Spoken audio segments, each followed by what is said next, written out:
आज जो राम मंदिर के साथ जुड़े लोग, वो सारे के सारे किसान आंदोलन को खत्म करने में लगे हुए हैं, बुरी तरह से खत्म करने में लगे हुए हैं। और उनको अगर अपन सहायता देते हैं तो ये बहुत दुखद विषय है। भाई नवला राम जी गोदारा, नवल किशोर जी गोदारा भी कहते हैं, उनके संबंध में मैंने थोड़ी बहुत जानकारी ली, पता क्या कि वो एक बहुत सामान्य परिवार से थे, गरीबी में ही थे, जरूरतमंदी के हिसाब से कहीं लेबर का काम करने गए थे और आज बहुत बड़े व्यापारी हैं, बहुत बड़े बिजनेसमैन हैं। अपने व्यापार और धन के बल पर नवल किशोर जी ने लगभग 1 करोड़ या उससे ज्यादा रुपये कोरोना हेल्प में केंद्र सरकार को भी दिए, इतनी ही राशि राज्य सरकार को भी दी, पीएमओ में, सीएमओ में, सभी प्रधानमंत्री राहत कोष या मुख्यमंत्री राहत कोष में इन्होंने करोड़ करोड़ रुपए दिए।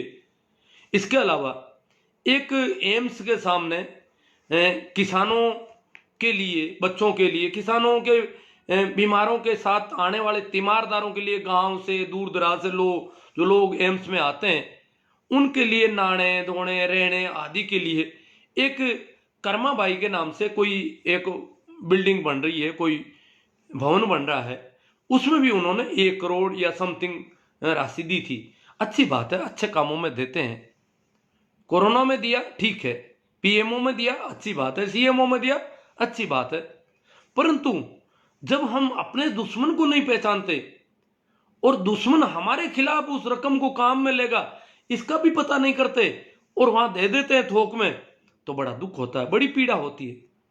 नवल किशोर जी से मेरी सहानुभूति इसलिए थी कि वो व्यापारी होने के साथ उन्होंने छोटे छोटे कस्बों में, जहां किसान और सामान्य वर्ग के लोग खरीदारी करने के लिए जाते हैं, वहां की दुकानों में जो मोल भाव की समस्या है उससे निपटने के लिए उन्होंने मॉल खोले। खिंवसर है, खिंवसर जैसे इलाके, छोटे जगह पे साहित्य, त्योरी, ओसिया, मतानिया, कई सिणदरी, कई जगहों पर उन्होंने इस प्रकार के मॉल स्थापित किए। और वो मॉल उनके मैंने देखे कि 5 रुपये की चीज है तो उस पर भी उन्होंने 5 रुपये कीमत लिख दी, ताकि खरीदने वाला उसको देख ले, ठीक लगे तो खरीद ले, नहीं तो नहीं खरीदे। कोई झगड़ा नहीं, कोई झगड़ा नहीं, सामने कोई ये नाराज होने वाला नहीं कि मोल भाव क्यों किया, मोल भाव करके वापस क्यों जा रहे हो। वहां सीधा सारे सामान को देखते रहो, प्रदर्शनी टाइप लगी रहती है, चीज को देखा, रकम पसंद आई तो ले लिया, नहीं पसंद आई तो पढ़िए, किसी से भाव पूछने की जरूरत नहीं। तो ठेठ 5 रुपये तक की चीज पर उन्होंने भाव लिख दिए और उसी कीमत, तो वो थोड़ी पारदर्शिता। बाजार में अगर कोई एक उनका देखें, तुलनात्मक भाव देखना चाहें तो भी उनके मॉल में घूम करके कोई आ सकता है, भाव देख सकता है। तो ऐसी छोटी जगहों पर उन्होंने ऐसे मॉल स्थापित किए, क्वालिटी भी है सामान की, भाव कुछ लोग उनको महंगे बता देते हैं तो महंगे तो वो रेट देखी निकल जाओ बाहर। बाकी उन्होंने मतलब ये बहुत अच्छा किया कि दुकानदार से भाव पूछो और फिर खरीदो नहीं, तो उसकी त्योरियां चढ़ जाती है कि भाव पूछते हुए फिर रहे हो, खरीदते तो हो नहीं।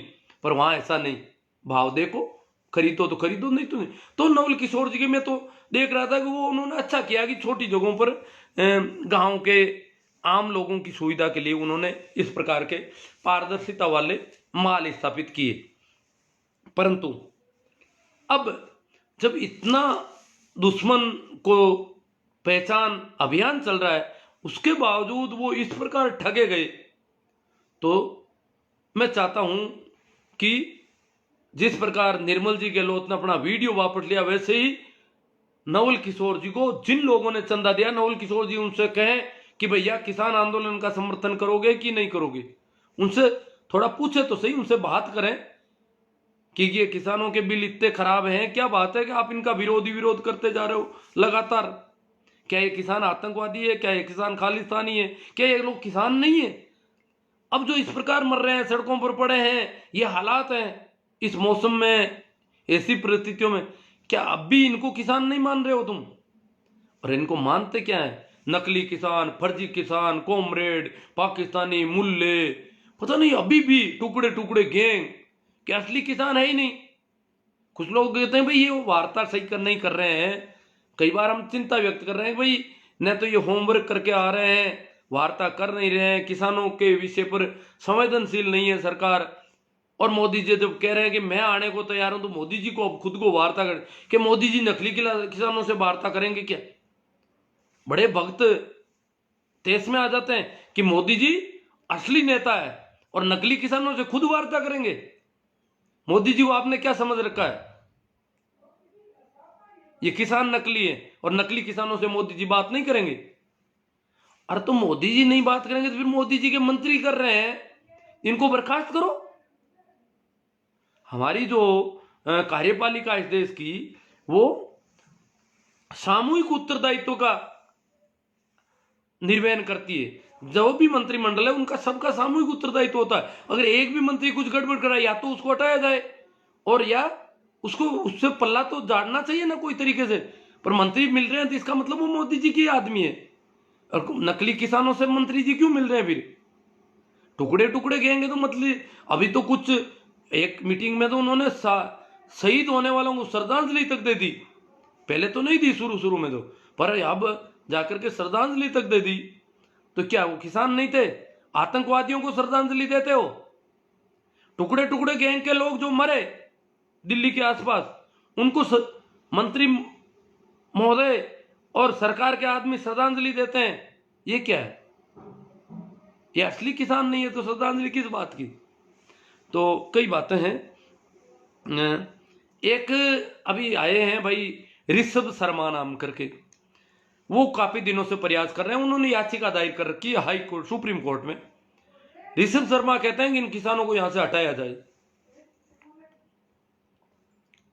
किसान शांतिपूर्ण आंदोलन कर रहे हैं, किसान बिल्कुल मर रहे हैं, परंतु कह रहे हैं कि हमें सहनशील होकर काम करना है, चाहे हमारे ऊपर कितने ही जुल्म और अत्याचार हो, हमें बिल्कुल शांति से रहना है। जो होगा देखा जाएगा, क्योंकि यह संघर्ष बहुत लंबा चलना है। और हम अगर संयम तोड़ देंगे, हम अगर धीरज तोड़ देंगे और बिना धैर्य के कुछ कर बैठेंगे तो ठीक नहीं रहेगा, हमारा संघर्ष कमजोर पड़ जाएगा। इसलिए किसान तो मरने को तैयार है, परंतु किसी प्रकार का ऐसा कुछ नहीं कर रहा है। फिर भी वो कह रहे हैं कि रोजाना इतने 1000 करोड़ का नुकसान हो रहा है, इसलिए किसानों को हटाया जाए। तो ये याचिका भी तो दायर कर सकते थे कि मोदी जी को ये कानून वापस लेने चाहिए थे। वो प्रजातांत्रिक ढंग से आंदोलन कर रहे हैं, किसानों की भला कर रहे हैं, किसानों का फायदा कर रहे हैं, और किसान फायदा नहीं चाहते हैं तो सरकार क्यों नहीं लेती कानून वापस? इसका मतलब ऋषभ शर्मा सरकार के सिखाए हुए कोई आदमी है, सरकार की तरफ से, सरकार के एजेंट, सरकार के दलाल हैं, जो सिर्फ एक ही रट लगाए बैठे हैं कोर्ट में कि किसानों को यहां से हटाया जाए। मतलब आंदोलन को दमन करना है। अभी 3-4 दिन पहले ही इस बात की शुरुआत हो गई थी कि कोरोना और किसान कोरोना के प्रति सजग नहीं है और किसान तबलीगी जमात वाली कंडीशन खड़ी कर देंगे। ऐसा तबलीगी जमात से किसान आंदोलन को जोड़ने का प्रयास शुरू हो गया। कोर्ट ने शुरू में कहा था कि भाई किसान संवैधानिक ढंग से कर रहे हैं, इसलिए इनका विरोध नहीं किया जा सकता, इनको हटाया नहीं जा सकता। परंतु वो एक कोर्ट ने किसानों की सहानुभूति ली है, बाकी कोर्ट जो है वो किसानों के साथ अब कुछ गड़बड़ भी कर सकता है। कानूनों में कई इधर उधर का मामला हो जाता है, तो ऐसा कुछ हो सकता है। कोर्ट किसानों के प्रति अगर संवेदनशीलता नहीं दिखाए, क्योंकि किसानों के इतनी टीम वहां खड़ी नहीं है, और एक तरफा कुछ हो जाए तो बड़ा दुखद हो सकता है। तो ऋषभ शर्मा जी तो प्रयास कर ही रहे हैं। और अब हमें आप लोगों से मेरा निवेदन यह था कि आप इसे ज्यादा से ज्यादा शेयर करें। दुश्मन को पहचान अभियान, अगर इस आंदोलन में 3-4 महीने के आंदोलन में इतने लोगों की शहादत के बाद भी किसान वर्ग अपने दुश्मन को नहीं पहचान पाया, मजदूर वर्ग अपने दुश्मन को नहीं पहचान पाया, देश का जन सामान्य अगर अपने दुश्मनों को नहीं पहचान पाया तो कब पहचान पाएगा? और ये सोशल मीडिया, हमारे पास इतना बड़ा मीडिया है, इतना बड़ा प्लेटफॉर्म है, तो हम ऐसी चीजों का ज्यादा से ज्यादा प्रसारण करें ताकि लोगों में दुश्मन की पहचान बढ़े और दुश्मनों को मदद हम नहीं करें। हमारा जो पैसा है वो दुश्मनों के पास नहीं जाए। वो अगर दुश्मनों के पास जाता है तो हमारे ही विरोध में काम आएगा, ये निश्चित है। तो मैं चाय आ गई थोड़ी सी, देख लेता हूं इसको।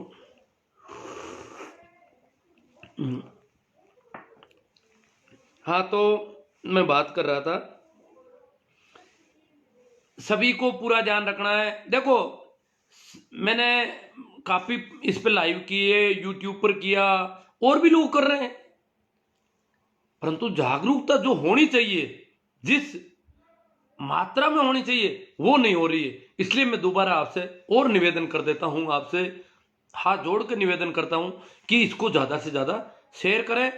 बात यह है कि शुरुआत में हमने उठाया, जब पहली बार वो लोग आए, 1 तारीख से यहां अभियान शुरू किया, जो संगी टोले के लोग, आरएसएस के लोग, जो कट्टरपंथी लोग आए और कहा कि घर घर से इस प्रकार हम रकम लेंगे, राम मंदिर का भव्य निर्माण करना, इसलिए सबका सहयोग लेंगे।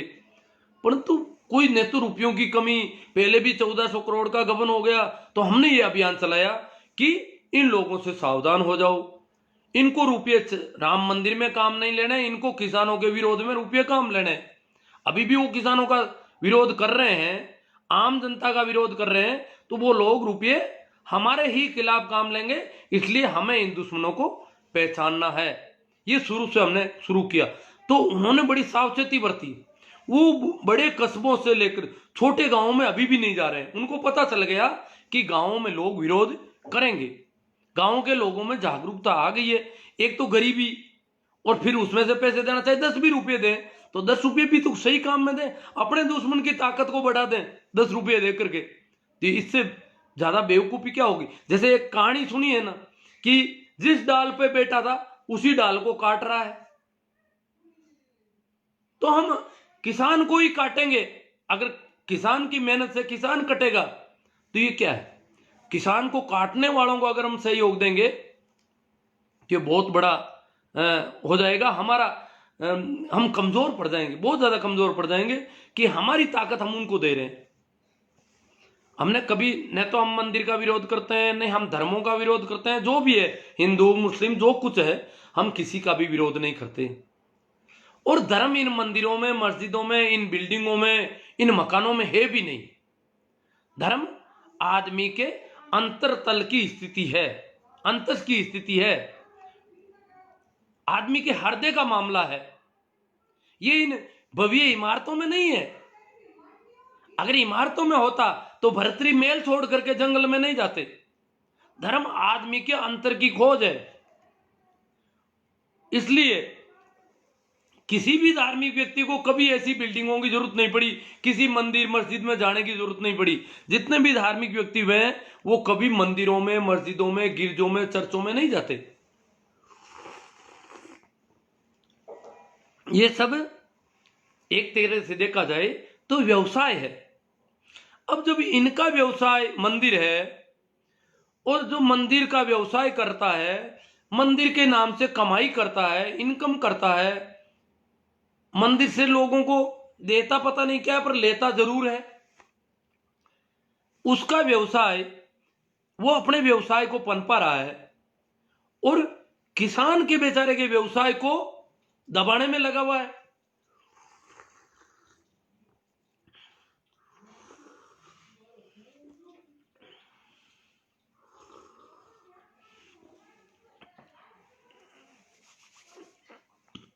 तो मैं बात कर रहा था कि मंदिर इनका व्यवसाय है, सीधी सी बात। मस्जिद भी व्यवसाय हो सकता है। सारे जो भी धर्म स्थल है वो एक तरह से दुकान है। और हमारे यहाँ लोग कहते हैं कि इनकी खेती है। गांवों में लोग कहते हैं कि भाई इनकी यही खेती है। जो कर्मकांड करते हैं, जो अंधविश्वास पाखंड के नाम से जो पैसा हड़पते हैं, उनके संबंध में कभी बात होती है तो कहते हैं इनकी यही खेती है, यही इनका व्यापार है।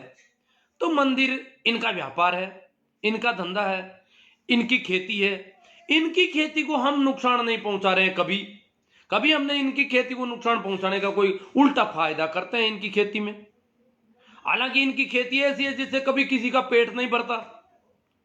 इनकी जो खेती है, इनका जो व्यवसाय, सारे व्यवसाय दुनिया के जो भी हैं वो कुछ उत्पादन करते हैं या व्यापार के जरिए इधर उधर वस्तुओं की व्यवस्था करते हैं, समाज में वितरण व्यवस्था करते हैं, विपणन की व्यवस्था करते हैं। परंतु इनका व्यवसाय ऐसा है, देना लेना कुछ नहीं, सिर्फ लेना लेना तो दिखता है और दिया क्या जा रहा है वो अदृश्य है सब। आदमी जाते हैं, माना कि मंदिर जाते हैं, मस्जिद जाते हैं, गुरुद्वारे जाते हैं, अपनी पीड़ा लेके जाते हैं, अपने दुख दर्द लेके जाते हैं, अपनी समस्याओं के लिए जाते हैं, तो वहां उनको एक ढांढस बताया जाता है कि तू इतना रुपया दे दे और तेरा ये दुख दूर हो जाएगा। अब दुख दूर होगा नहीं, वो रुपये दे करके वो सोचता है मेरा दुख दूर हो जाए, रुपये प्रसाद कुछ भी अनाज वगैरह जो भी देता है वो दे देता है और वो उसके प्रतिफल में उसके दुख दूर करने का या उसके बिजनेस में फायदा करने का एक हवाई मामला कर देता है। तो ये अब सबको पता चल गया कि सब धोखा है, सब इतना नकली व्यापार है, इतना नकली व्यवसाय, इतना नकली बिजनेस है। और वो लोग किसानों को नकली किसान कह रहे हैं जो इस प्रकार का नकली बिजनेस करते हैं, देते कुछ नहीं और हड़प लेते हैं, लोगों का शोषण कर लेते हैं। वो लोग किसानों को नकली किसान कह रहे हैं। कितनी दुखद बात है, समझना पड़ेगा कि ये हमारी दुश्मनी क्यों कर रहे हैं। आखिर हमने जब इनकी खेती को कभी नुकसान नहीं पहुंचाया तो ये हमारी खेती के पीछे क्यों पड़े हैं। हमने इसके व्यापार को कोई नुकसान नहीं पहुंचाया, इनके बिजनेस को कोई नुकसान नहीं पहुंचाया, जो दुनिया का सबसे गंदा बिजनेस है। इससे कोई किसी को संतुष्टि नहीं होती। ऐसे बिजनेस को भी हमने कभी नुकसान पहुंचाने का प्रयास नहीं किया, फिर भी वो हमारे धंधे पर जो नुकसान हो रहा है, हम पीड़ित हैं, परेशान हैं, रो रहे हैं, मर रहे हैं, सड़कों पे पड़े हैं, ठंड से ठिठुर रहे हैं, खाने पीने की व्यवस्थाएं, सारी व्यवस्थाएं कितनी, उसमें भी अब ये कुछ लोग कह रहे हैं कि डीजल बहुत जला देंगे किसान ट्रैक्टरों में। तो भैया मोदी जी से बात करो ना कि किसान डीजल ज्यादा जला रहे हैं। किसान जो डीजल जला रहे हैं ट्रैक्टरों में, डीजल अभी 35,000 ट्रैक्टर भास्कर की रिपोर्ट में था कि 35,000 ट्रैक्टर इस जो कुंडली मानेसर पलवल हाईवे है, एक्सप्रेस वे, या कुंडली गाजीपुर पलवल, जो भी दिल्ली के चारों ओर का, उसमें 35,000 ट्रैक्टर पहुंच गए थे लगभग। तो 35,000 ट्रैक्टरों में तो डीजल काफी जलता है। और वो अब इनके पास, इनकी आईटी सेल के पास मुद्दा मिल गया कि इतने ट्रैक्टर डीजल जला रहे हैं, फिर मोदी जी को कहेंगे कि डीजल महंगा हो रहा है, डीजल खेती में काम लेना चाहिए कि इस प्रकार ट्रैक्टरों को चलाया जाना चाहिए। तो भैया मोदी जी से कह दो कि इनके कानून वापस कर लो, इनको फायदा नहीं देना है, इनके लक्षण ही नहीं है किसानों के फायदा देने के। तो उनसे तो तुम कहते नहीं, इनको क्यों दबाते हो बेचारों को। इन्होंने ऐसा क्या कर दिया, तुम्हारा क्या नुकसान किया, क्या तुम्हारे मां बाप को कुछ किया, क्या तुम्हारी मां को मार दिया कभी, क्या अपराध किया इन्होंने जो इनको दबाने की कोशिश हो रही है सारी की सारी, कि डीजल जला रहे हैं। अब डीजल तो और जल रहा है, हर गांव में 10-10 महिलाओं को ट्रैक्टर चलाने की ट्रेनिंग दी जा रही है, तो ट्रेनिंग में डीजल जल जाएगा काफी। तो जब उनको ट्रेंड किया जा रहा है, हालांकि वो बाद में ट्रेंड होगी तो खेती में भी ट्रैक्टर पे काम करेगी, अच्छी बात है, वो तो कोई बात नहीं। ट्रेंड जब भी कोई ड्राइविंग का होता है तो शुरू में डीजल जलता है, पर बाद में 1 लाख किसान, 1 लाख ट्रैक्टरों का टारगेट रखा है, तो 1 लाख ट्रैक्टर तो दूर दूर से भी आएंगे, डीजल और जलेगा। तो 26 जनवरी से पहले पहले, क्योंकि 22 जनवरी को ट्रैक्टर रवाना होने लग जाएंगे गांवों से, तो साहेब को कहो कि ये कानून वापस ले लो, ये जिद छोड़ो। किसान भी जिद्दी है और किसान बहुत ज्यादा जिद्दी है, ये मर जाएंगे पर पीछे नहीं हटेंगे, ये उनको समझना चाहिए। ये जो पहले कहते थे ना बरगलाए, वो बरगलाए वाली तो अब तो उनके भी बैठ नहीं रही है कि ये किसान तो जिद पकड़ लिया किसानों ने। अब कहते हैं किसान जिद क्यों कर रहे हैं। अभी भाई हमारे मदन जी दिलावर है राजस्थान से, पहले पूर्व मंत्री हैं राजस्थान के, तो उन्होंने तो बड़ा गजब का कि किसान बर्ड फ्लू फैला देंगे, किसानों की वजह से बर्ड फ्लू फैल रहा आंदोलन की वजह से। तो भैया इस बर्ड फ्लू की महामारी से निपटना है, इस बीमारी को फैलने से रोकना है, तो मोदी जी से निवेदन करो कि ये कानून वापस ले। क्यों इन किसानों को बेचारों को परेशान कर रहे हो? पहले ही बहुत दुखी हैं, 4 महीने से पड़े हैं, कहां पड़े हैं, कहां उनके भी घर बार होते होंगे, वो भी तो आदमी की औलाद है। किन परिस्थितियों में इस ठंड में इस गीली जमीन पर पड़े हैं? वो कोई महलों में नहीं रह रहे हैं, इस गीली जमीन पर रह रहे हैं। और ये व्यवस्थाएं, ये ठंडे पानी की, गर्म पानी की, नहाने की, धोने की, खुले में नहाना, ये जो व्यवस्थाएं उनके अंदर वो बैठे। सरकार को तो चाहिए कि वो किसानों के लिए तुरंत व्यवस्थाएं करें। किसान इस देश के नागरिक हैं। अगर दुश्मन देश के नागरिक भी विकट परिस्थितियों में हो, मौसम के सताए हुए हो, विपरीत परिस्थितियों में हो, तो उनकी मदद की जाती है। ये पूरी दुनिया का उसूल है। परंतु यहां तो उनको श्रद्धांजलि देने में भी 8वीं मीटिंग में जाकर के श्रद्धांजलि दी गई किसानों को, जो शहीद हो गए।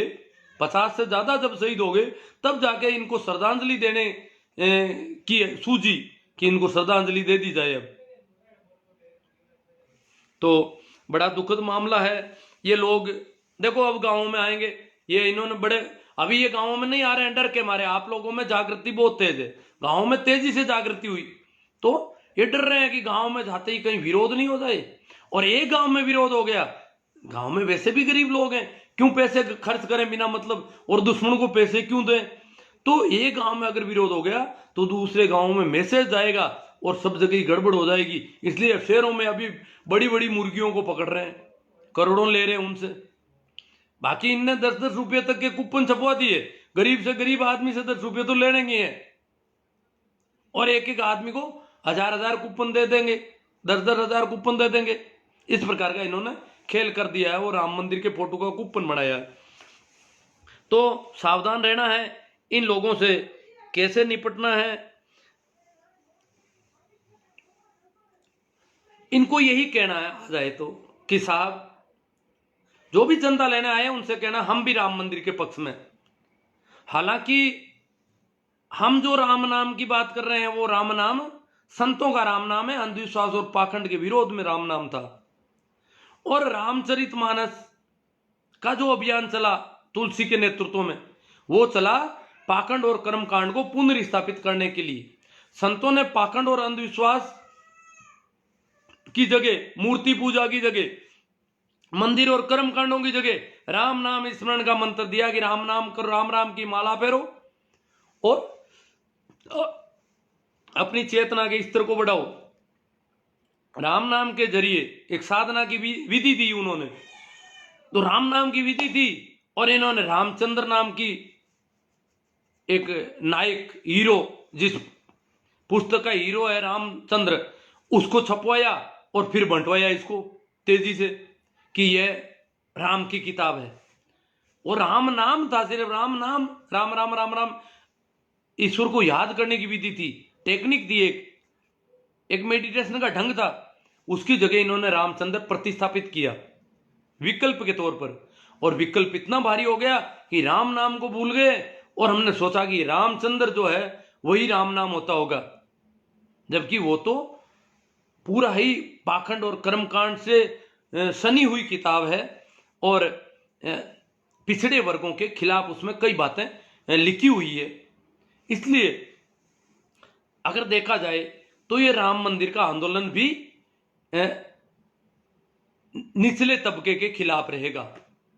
ये पूरा का पूरा षड्यंत्र जो है आम लोगों के खिलाफ होगा, मेहनतकश लोगों के खिलाफ होगा। और जो ये मंदिर का काम कर रहे हैं, यही लोग राजनीति में इन्वेस्टमेंट कर रहे हैं, राजनीति में धन दे रहे हैं। जो एमएलए खरीदे जा रहे हैं, ये सब उसी ग्रुप से होंगे, क्योंकि आरएसएस मुख्य संगठन है इसका, और उन्हीं का एक राजनीतिक संगठन बीजेपी है। तो ये तो पूरा एक गठजोड़ है, और पूरी तरह से अब ये नग्न हो गए कि इनको किसान अच्छा लगता है, न मजदूर अच्छा लगता है, न कोई कामगार अच्छा लगता है। हर एक मेहनतकश व्यक्ति के खिलाफ ये लोग हैं। मैं ये नहीं कहता हूं कि इसमें ब्राह्मण है, इसमें सभी जातियों के लोग हैं। ब्राह्मण भी कई ऐसे हैं जो अंधविश्वास और पाखंड के सख्त खिलाफ हैं। ब्राह्मणों में ऐसे व्यक्ति मिल जाएंगे, वो कहते हैं कि ये गड़बड़ है। इसका मतलब ब्राह्मण वही है जो अंधविश्वास और पाखंड के खिलाफ है, अगर देखा जाए तो ब्राह्मण एक अच्छे आदमी को नाम दिया गया है, परंतु अच्छे आदमी की नाम से बुरे आदमी आ गए और जन्म के आधार पर जो जाति व्यवस्था हुई और कर्मकांड से इन्होंने जो धंधा बनाया वो सारा गड़बड़ हो गया। धर्म ये नहीं होता। धर्म न तो जातियों को मानता है, न संप्रदायों को मानता है, न ऊंच नीच को मानता है, और शोषण के तो सख्त खिलाफ होता है, चोरी के सख्त खिलाफ होता है। धर्म सत्य की यात्रा है, धर्म बराबरी की तरफ चलने वाला मामला है। इसलिए ये हिंदू, मुस्लिम, सिख, ईसाई ये कोई धर्म नहीं है। ये जो संप्रदाय है इनका धर्मों से कोई लेना देना नहीं है। धार्मिक व्यक्ति होता है, कभी कोई कबीर, कभी कोई बुद्ध, कभी कोई महावीर, कभी कोई कृष्ण, कभी कोई मोहम्मद, कभी कोई जीसस, कोई व्यक्ति होता है धार्मिक। ये धर्म नहीं होते। महावीर के पीछे जैन धर्म बनता है, उसका महावीर से क्या लेना देना। बुद्ध के पीछे बौद्ध धर्म बनता है, उसका बुद्ध से क्या लेना देना। उन्होंने जो बातें कही, उन्होंने अपनी चेतना के स्तर को बढ़ाया। वैसा अगर कोई चेतना के स्तर को बढ़ाता है वो धार्मिक व्यक्ति है। कबीर के पीछे कबीर पंथ चलता है, दादू के पीछे दादू पंथ चलता है। ये एक पंथ, जैसे कबीर तो पंथ के खिलाफ थे। कबीर कहते हैं पका पकी के पेकने, अरे सब जगह भया बुलाना। पूरा जगत जो है पक्षपात में भूला हुआ भटक रहा है, पूरा जगत, पूरे जगत को कह दिया उन्होंने पका पकी के पेकने, सब जगह भया बुलाना, अरे निरपक हो ये हरि भजे वो कोई साध सयाना। कबीर कहते हैं निष्पक्ष होकर के कोई हरि के भजन करता है वो साध है, वो सीधा साधा आदमी है जो निष्पक्ष है। तो निष्पक्ष है वही साध है, तो निष्पक्ष नहीं है वो तो बदमाश है, वो तो बेईमान है, वो तो चालबाज है, वो धोखेबाज है, वो पाखंडी है, वो धूर्त है। तो कबीर साहब कहते हैं पका पकी के पेकने, सब जगह भया बुलाना, अरे निरपक हो हरि भजे वो कोई साध सयाना। वो साध होता है। इसलिए उन्होंने तो पक्षपात के खिलाफ बातें कही और ये कबीर पंथ बढ़ा के बैठ गए लोग। तो जितने भी पंथ, संप्रदाय और तथाकथित धर्म है ये धर्म के खिलाफ धंधे हैं, धर्म के खिलाफ व्यवसाय है। और इस दृष्टि से देखा जाए तो हमें इनके चक्कर में नहीं, पर धर्म कोई पैसों से नहीं खरीदा जाता कि 1 करोड़ 21 लाख दे दिए नवल किशोर जी ने राम मंदिर में, अब धार्मिक हो गए। ऐसे कैसे धार्मिक हो जाएंगे।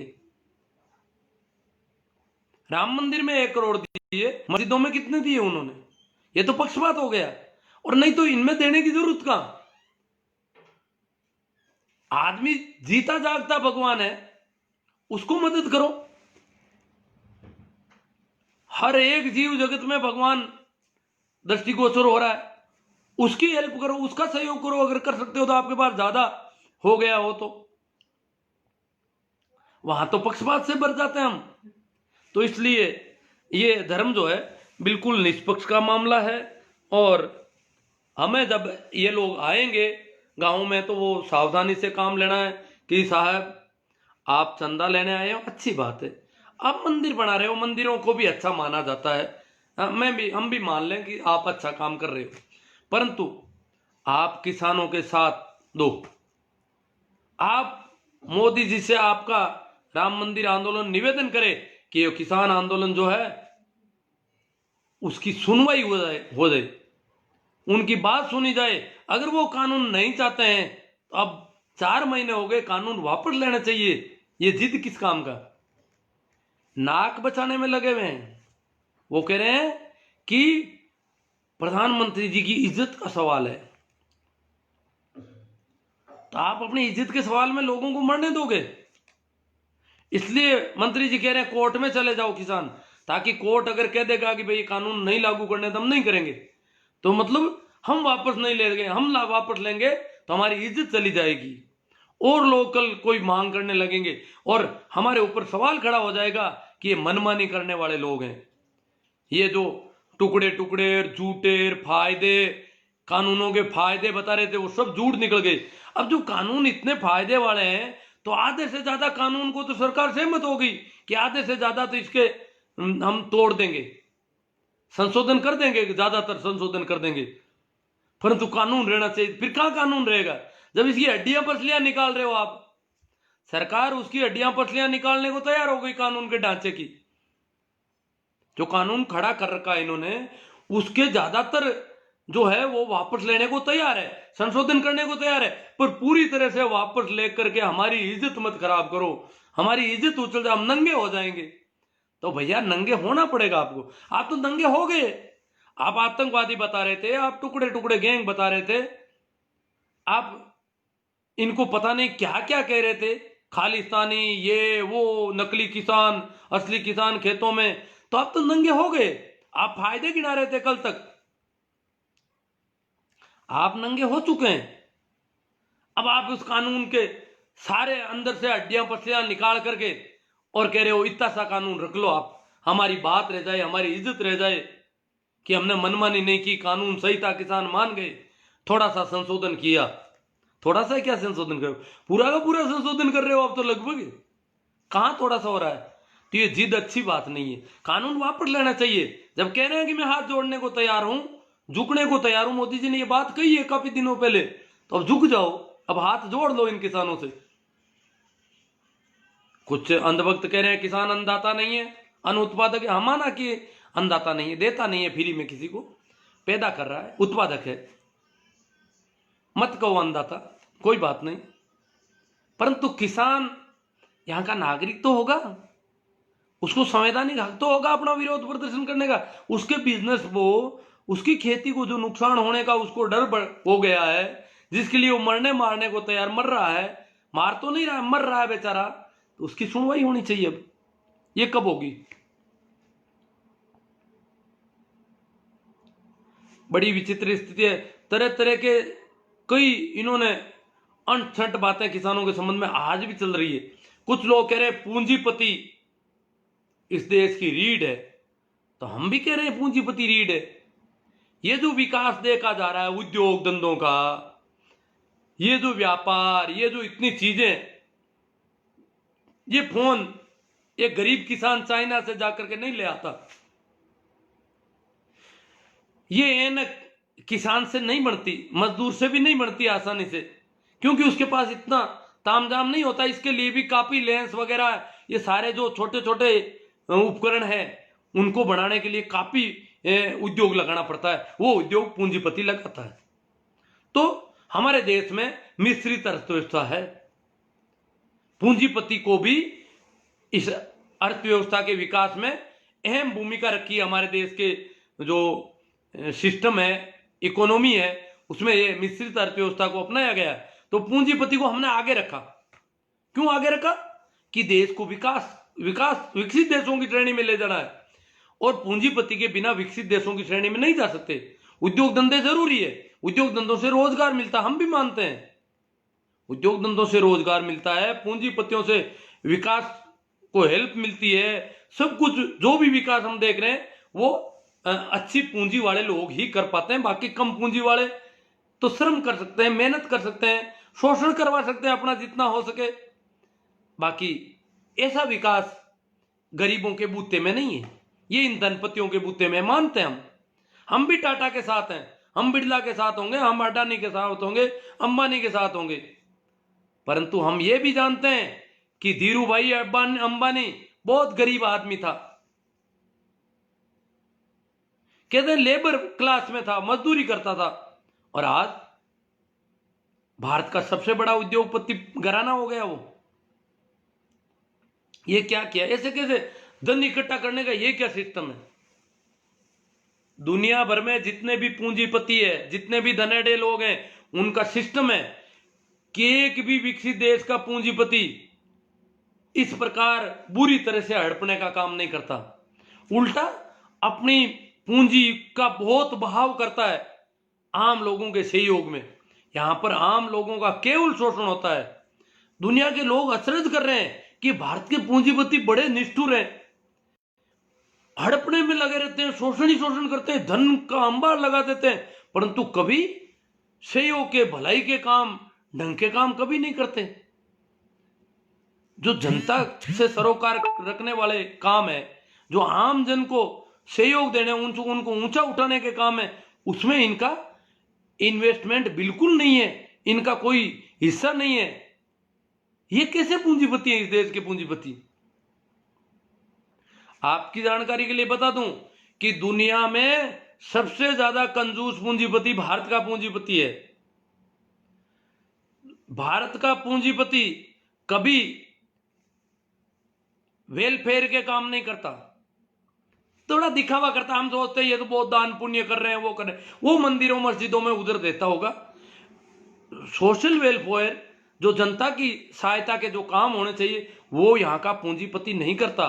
और धन में से यहां के पूंजीपति का धन, ऐसी कंडीशन है कि अनेक पूंजीपतियों का धन प्रति वर्ष दुगुना तिगुना होता है, प्रति वर्ष दुगुना तिगुना 10 गुना यहां तक बढ़ रहा है। बहुत बड़ा धन है, उसको दुगुना करने में कितने वर्ष लगने चाहिए, पर वो नहीं हो रहा है, वो तो 1 साल में ही दुगुना। इतना बड़ा धन है, उसको 1 साल में दुगुना कर देना कोई छोटी बात नहीं है। छोटा धन होता है तब तो ये 100 गुना बढ़ाते हैं, 1 साल में 1000 गुना तक बढ़ा देते हैं। पर बहुत बड़ी संपत्ति को भी अगर ये दुगुना बढ़ा देते हैं 1 साल में, तो ये बड़ी सोचने वाली बात है। यहां का पूंजीपति अड़ोस पड़ोस के गरीबों को देखता है और वो सोचता है मैं गरीब नहीं हो जाऊं, इसलिए यहां का पूंजीपति सबसे कंजूस पूंजीपति है दुनिया का। उसको तो यही डर है मैं वापस सड़क पर नहीं आ जाऊं कहीं, क्यों? पास में गरीबों को देख रहा है। बाकी इस प्रकार की कंजूसी विकसित देशों में नहीं पाई जाती। वहां लोग पैसे खर्च करने के मामले में इतने कंजूस नहीं है जितने यहां के लोग हैं। कारण कि यहां बहुत ज्यादा गरीबी देखी जाती है, अड़ोस पड़ोस में भिखमंगे दिखते हैं चारों ओर, तो उसको डर लगता है कहीं मैं ऐसा नहीं हो जाऊं। वहां तो ऐसा कोई दिख नहीं रहा है, वो सोचते कम थोड़ी पड़ते, किसी के पास कम नहीं है तो मेरे पास कम कैसे पड़ेगा धन। यहां तो इतना बड़े बड़े पूंजीपति हैं, दुनिया के बड़े पूंजीपतियों में भारत के बहुत सारे पूंजीपति हैं, और वो भी ये डर लग रहता है उनको कि मैं गरीब हो जाऊंगा। और वहां सामान्य आदमी को डर नहीं रहता कि मैं गरीब हो जाऊं, क्योंकि वहां गरीब कोई दिख नहीं रहा है। तो यहां जो गरीब दिख रहे हैं, इसकी वजह से यहां का पूंजीपति दिनों दिन कंजूस होता रहता है, कभी वो वेलफेयर के काम नहीं करता। तो इनको कौन सद्बुद्धि दे कि तुम वेलफेयर, कह रहे हैं टैक्स देते हैं हम, हमारा टैक्स खाते हैं किसान, हमारे टैक्स से पनप रहे हैं किसान। अरे भैया, शोषण कितना कर रहे हो तुम? कैसे टैक्स देते हो, कैसे टैक्स चोरी करते हो, ये सारी बातें भी हम रोज देखते हैं। तुम उत्पादन कहीं करते हो, नए उद्योग को टैक्स फ्री करवाने के नाम पर नया उद्योग लगाते हो। सारा उत्पादन जो पुरानी इकाइयों से हो रहा है, जो उनकी पहले वाली इकाइयों से उत्पादन हो रहा है, वो सारा का सारा उत्पादन नई इकाई से बताया जाता है, और जनता से उसके लिए 10 साल की छूट लेते हैं। टैक्स फ्री रखी जाए हमारी इकाई, हम यहाँ उद्योग धंधा स्थापित करेंगे या रोजगार देंगे, इसलिए टैक्स फ्री रखी जाए। और जहां भी उत्पादन दूसरी जगह से हो रहा, वो सारा यहाँ का उत्पादन बता दिया जाता है। ये क्या करे, कितनी बेईमानियां यहाँ होती है। बेईमानी से भरा हुआ सिस्टम है यहाँ का उद्योगों का, अगर देखा जाए तो काफी बातें हो गई होगी साहित्य मेरे हिसाब से। तो मेरे कहने का मतलब है पूंजीपतियों के खिलाफ नहीं है, हम राजी हैं पूंजीपतियों, उनको पनपाओ, परंतु किसान आशंकित है, किसान डरा हुआ है कि उसकी जमीन चली जाएगी, और निश्चित तौर से चली जाएगी।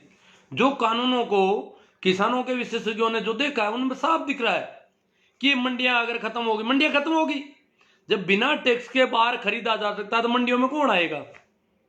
मंडियों का व्यापार ठप हो जाएगा, तय है, ये ज्यादा दिन नहीं चलने वाला। हाँ, शुरुआत में हो सकता है कि किसानों को कोई फायदा भी मिल जाएगा कहीं, परंतु आखिर किसान जिस सिस्टम से ठीक हो रहा था, वो सारा सिस्टम तोड़ा जा रहा है। तो बाकी वाले किसानों को तो पता ही नहीं है यार, गरीबी भी है, किसान खुद कमजोर है, उसको पता ही नहीं। अब जैसे मारवाड़ के किसान को ले ले, यहाँ कौन सा उत्पादन होता है? किसान तो खुद का पेट भरने लाइक उत्पादन करता है बेचारा, तो वो कोई बहुत बड़ा बेचने वाला है ही नहीं, उसके पास जिनसे ही नहीं है बेचने की इतनी। जो किसान अच्छे उत्पादन करते हैं, उनको पता चल गया कि ये मामला हमारे साथ गड़बड़ घोटाले का होने वाला है, तो काफ़ी बातें हो गई शायद। अब मैं आपके जो कमेंट आए हैं उन पे थोड़ी चर्चा कर लूँ। शेयर तो आप कर रहे हैं शायद, शेयर करते रहना, इसमें पीछे नहीं होना है।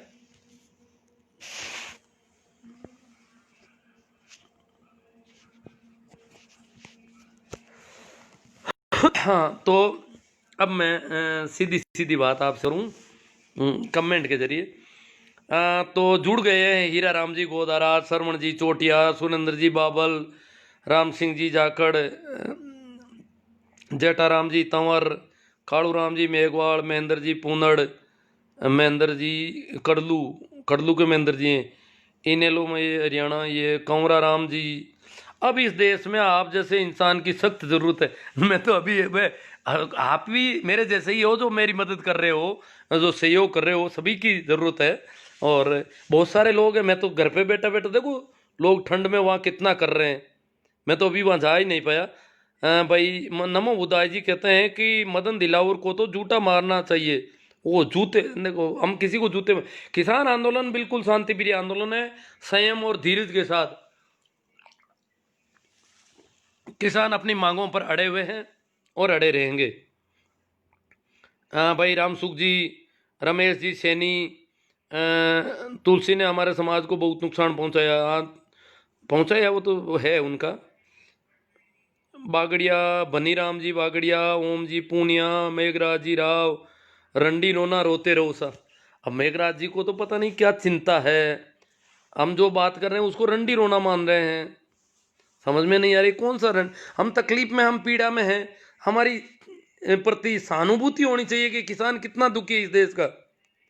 इस देश का किसान, उस पर कोई सामत आई है तभी तो इतना दुखी है, अन्यथा क्यों होता। तो मेघराज जी थोड़ा हृदय से बात करो, सोचोगे वो किसान कैसे रह रहे होंगे उस ठंड में, जो दिल्ली के आसपास की ठंड है। आसू जी सियाग, ओमाराम जी चौधरी, राजेश जी चांगल, एक हनुमान जी, हाँ, संजीप हनुमान जी, आप सुनते ही क्यों हो जब रंडी रोना रोवे तो। हाँ, ये हनुमान जी कह रहे हैं भाई आप इनकी सुनते क्यों हो, ये रंडी रोना रो रहे हैं तो। ये विरोध करने के लिए आते हैं जी, कि इनकी मुहिम को कमज़ोर किया जाए, हमारी मुहिम को कमज़ोर करने के लिए। ओम प्रकाश जी मुंडेल, जेठाराम जी बागड़िया, बाबूलाल जी नाटसर, मेघराज जी राव, क्यों दुनिया ने मूर्ख बनाओ सा। ओ अरे बादल सिंह जी बड़े मज़े हैं मेघराज जी के तो, कि दुनिया ने मूर्ख बनाओ है। तो जागृति आ रही होगी, इतने लोग यूँ थोड़ी सुनते हैं, कोई जागरूकता आ रही है। जो बातें रख रहे हैं हम तो चर्चा कर रहे हैं, आपकी तरफ से जो कमेंट आ रहे हैं उन पर चर्चा कर रहा हूँ। अब मेघराज जी ने मेरे ऊपर आरोप लगाया कि मूर्ख बना रहा हूं मैं दुनिया को, तो मुझे भी इस पर विचार करना पड़ेगा मैं कैसे मूर्ख बना रहा हूं और किस किस को बनाया दुनिया में। अभी इन्होंने आइडेंटिफाई नहीं किया कौन बनाया मेरे से मूर्ख।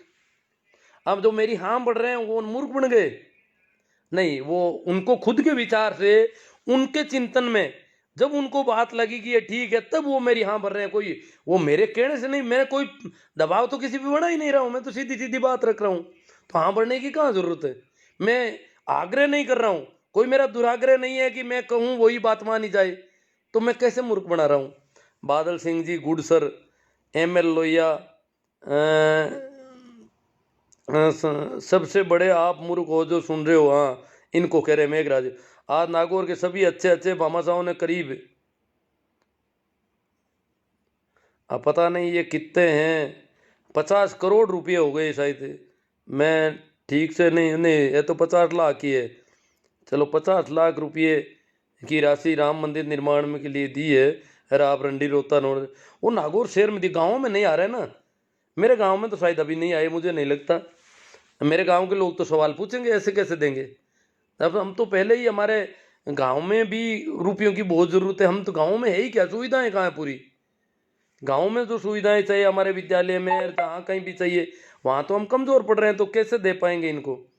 संदीप जी रोल साहबदार, बलदेव जी चौधरी, पाखंडियों का भंडा फोड़ कर रहे हो। बलदेव जी को बहुत अच्छी लगती है बातें।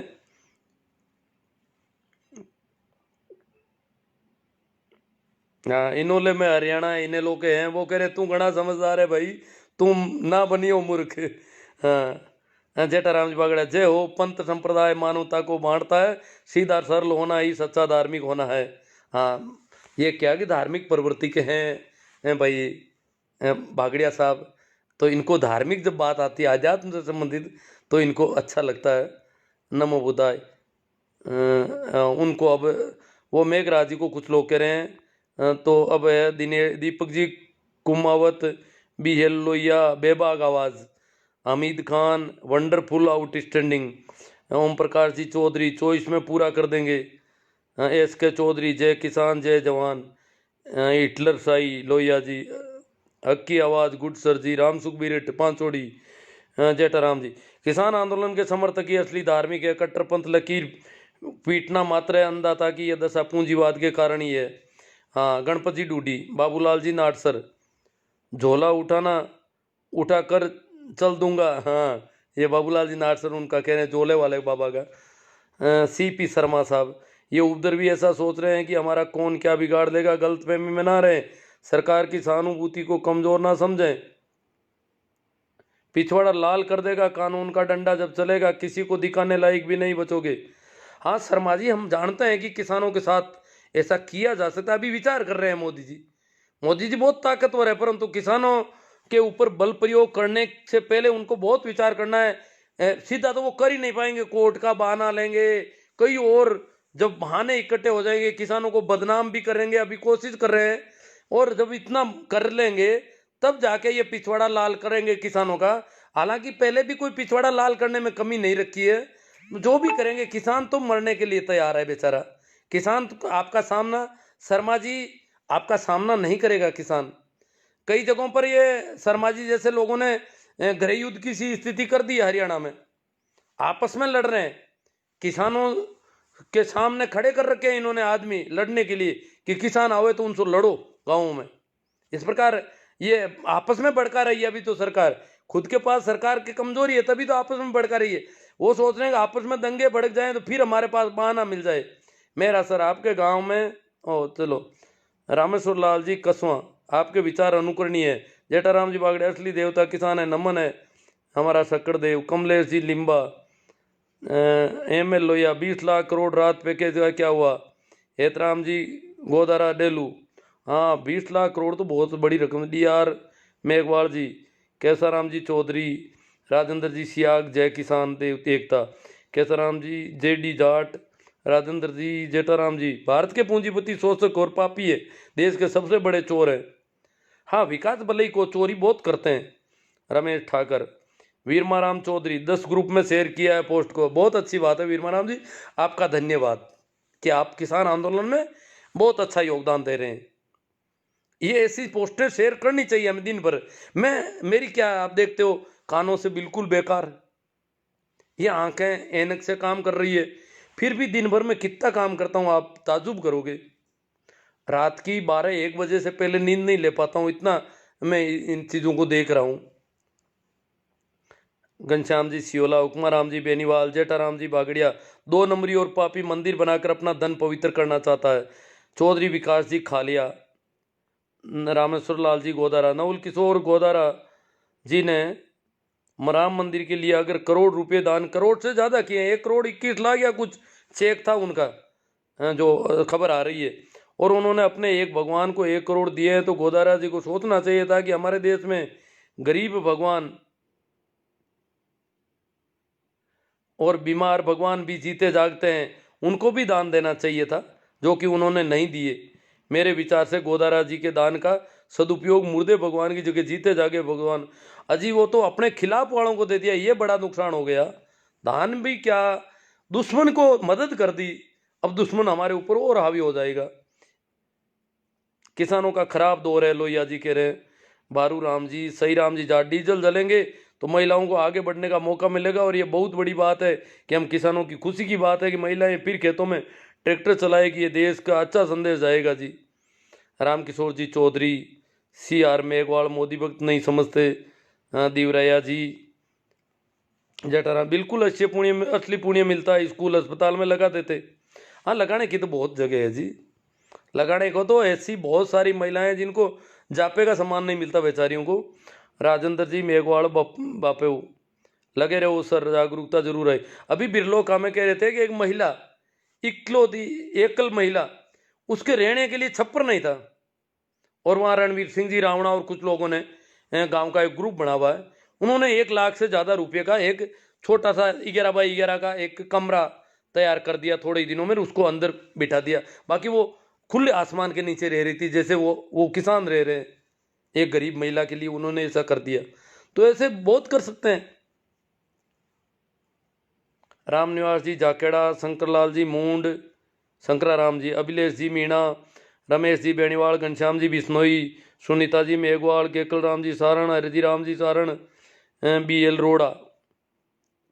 हाँ, सरकार किसानों को खदेड़ने की तैयारी कर रही है, 26 जनवरी से पहले तैयारी चल रही है। हाँ, तैयारी है। सरकार 11 तारीख को, कल क्या होता है, कोर्ट क्या करता है, सरकार को कोर्ट पर बहुत भरोसा है। किसानों को कह रहे हैं कोर्ट में चले जाओ। हम देखो, गोपाराम जी खोत, CR मेघवाल, इनको मोदी जी मूर्ख बनाते हैं तो मजा आता है।